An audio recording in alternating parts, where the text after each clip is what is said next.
ازيكم عاملين ايه؟ النهارده هنعمل وصفة من احلى الوصفات اللي ممكن تشرفك في اي عزومة. بيبقى شكله كده على السفرة يفتح النفس، ويعني بيأكد قد ايه انتي ست شاطرة. كمان هو يعني شكله كده طبق فخم، بس في نفس الوقت سهل وما بياخدش 10 دقايق في العمايل. تعالوا نشوف بيتعمل ازاي، بس قبل ما اقولكوا بيتعمل ازاي في تريكات لازم تاخدي بالك منها. تقدري تعمليه برز مصري او رز بسمتي. لو رز بسمتي هتحطي لكل كوباية رز بسمتي كوبايتين مية، ولو مصري لكل كوباية رز مصري كوباية مية. كمان كل كوباية رز عامة في النوع ده أو في النوع ده بتاخد معلقة سكر كبيرة تتكرمل عشان نعمل بيه الرز، وكمان معلقة صغيرة عسل أسود. ويلا بينا على الطريقة. أول حاجة معانا طاسة فيها سمنة بلدي أو زبدة أو زيت اللي تحبيه، وكمان هنشوح فيها الكبدة. أنا هنا معايا كبدة فراخ، تقدري تعمليها بكبدة بقري عادي. أنا هنا كان عندي كبدة فراخ، عملتها بكبدة فراخ بتبقى كمان حلوة قوي. أول حاجة طبعا الكبدة مغسولة كويس وأنا حاطة عليها ليمون.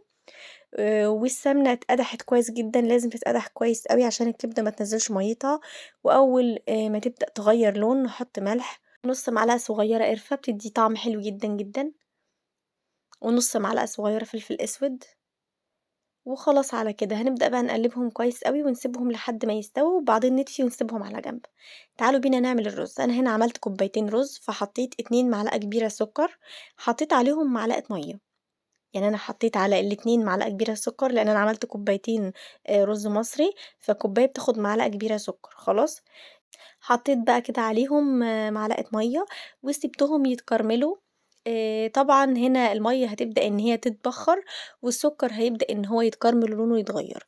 إحنا مش عايزين لون بُني طبعًا، هو هنا خلاص أهو بدأ يعني يعمل زي bubbles كده أو فقاقيع، لونه هيبدأ يتغيّر، مش ده اللون اللي إحنا عايزينه، هنسيبه لحد ما نوصل للون بُني. إحنا مش عايزين برضه يتحرق، لإن هو لو اتحرق طعمه هيمرّر جدًا، هي دي الدرجة اللي إحنا عايزينها بالضبط. هنحط بقى طبعًا مقدار المَيّة بتاعنا أو الشوربة، لو عندِك شوربة يبقى كويس أوي. أنا ما كانش عندي شوربة، حطيت 2 مكعب مرق. وطبعًا نلاحظ في الملح اللي هيتحط بعد كده، لإن المرق بيبقى مملح. أنا بقى حطيت 2 كوباية مَيّة، ودوّبت فيهم ال2 مكعب المرق، وهافضل إن أنا كده إيه أقلّب كويس أوي مع السكر اللي اتكرمل. كمان هازوّد العسل الأسود، كوباية الرز المصري أو البسمتي بتاخد معلقة صغيرة من العسل الأسود، وهنحط الملح. طبعًا نراعي إن مكعبات المرق فيها ملح أو الشوربة فندوق، نُص معلقة صغيرة قرفة. وهنبدأ نحط الرز بتاعنا مغسول ومتصفي كويس جدًا، جدًا، ما فيش فيه مَيّة. وبعدين هنقلّبه كده كويس، وبعدين أول ما نحس إنه بدأ يغلي هنحط المادة الدهنية بتاعتنا، لإن إحنا طبعًا ما حطيناش لا زيت ولا سمنة. حابين تحطوا زيت براحتكم، أنا هنا حطيت سمنة.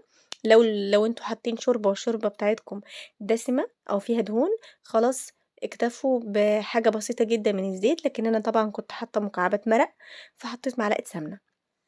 أول ما الرز بتاعي يتشرب زي الرز العادي، هابدأ أحط كده شوية زبيب على الوش.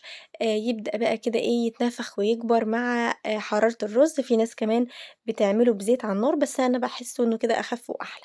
كمان لحد بقى ما الرز يستوى هاغطيه واسيبه خالص، وأبقى أقلبه كده في النُص. خلاص زي تسوية الرز العادي بالضبط. هابدأ إن أنا هنا أجيب المكسرات بتاعتي، فول سوداني، لوز، أي نوع مكسرات عندِك، ما تقيديش نفسِك بأي حاجة. وبزيت أو زبدة أو سمنة نبدأ إن إحنا نقلبهم كده لحد ما يتحمصوا كويس جدًا، جدًا، ونبدأ بقى نكوّن الطبق بتاعنا. أنا هنا طبعًا عملت الكبدة معاكم ووريتكم إزاي بنحمّص المكسرات، والزبيب زي ما أنتم شايفين مسويينه مع الرز. وطبعًا الطبق شكله وهمي ويفتح النفس وزي بتاع المطاعم، وطعمه أنا مش قادرة أقول لكم طعمه كان عامل إزاي. كل مرّة باعمله أي حد بيتعزم عندي أو بيدوقه من إيدي بينبهر من حلاوته. بجد طعمه مختلف ويشرّفك في أي عزومة.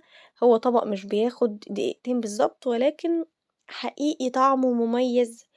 ويعني خلاص 5 دقايق بالضبط تسوية الرز العادي، وتعملي أحلى طبق رز بالخلطة.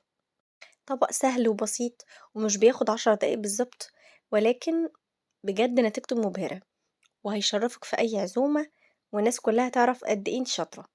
جرّبيه واكتبي لي تحت في الكومنتات عجبِك والّا لأ، لإن أنا واثقة إن هو هيعجبِك. لو بقى عجبكم الفيديو اعملوا لي لايك وسبسكرايب وفعلوا زر الجرس عشان يوصلكم إشعار بكل فيديو جديد أنا بانزّله. استنوني في فيديو جديد واكتبوا لي تحت أعمل لكم إيه الفيديوهات الجاية، وكل سنة وأنتم طيبين. مع السلامة.